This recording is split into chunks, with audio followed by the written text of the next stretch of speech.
manzara, iki ayrı sayfada.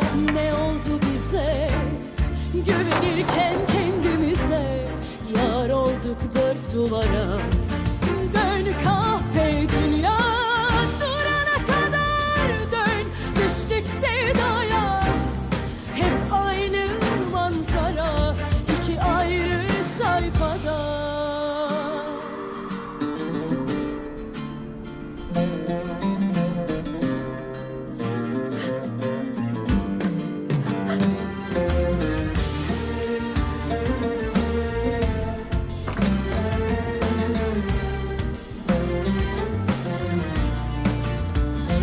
Aklımda sorular var, yaşananlar hakkında.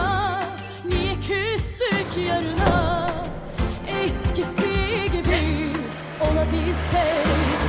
Bir yol arasak gölgeden ışığa, unutulmuşlar adına. Ya Rabbim, bu ne sevda, ne hazin bir hikaye. Sonu buysa saçımıza aklar düştü başka kollarda. Kaderin hesabına yaşadık zararına.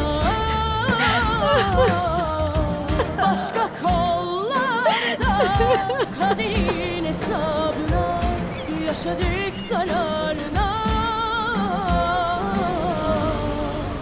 Ne oldu bize güvenirken kendimize, yar olduk dört duvara.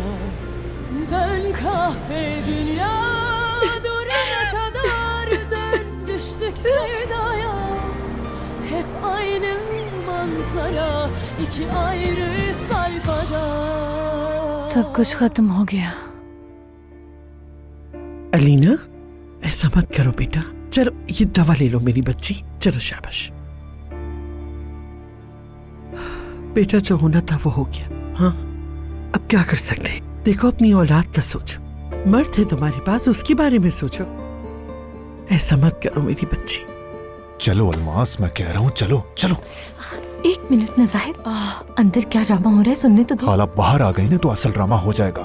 खुदा की कसम मर जाऊंगी तो तसस से हमारा बेटा भी सवालिया निशान की तरह पैदा होगा। तौबा अस्तगफिरुल्लाह। चलो जाओ अपने कमरे में बैठो, मैं अभी अंदर जा रहा हूँ, और जब मैं वापस आऊँ तो यहाँ नजर मत आना। जाओ। मोहब्बत बदुआ बन गई है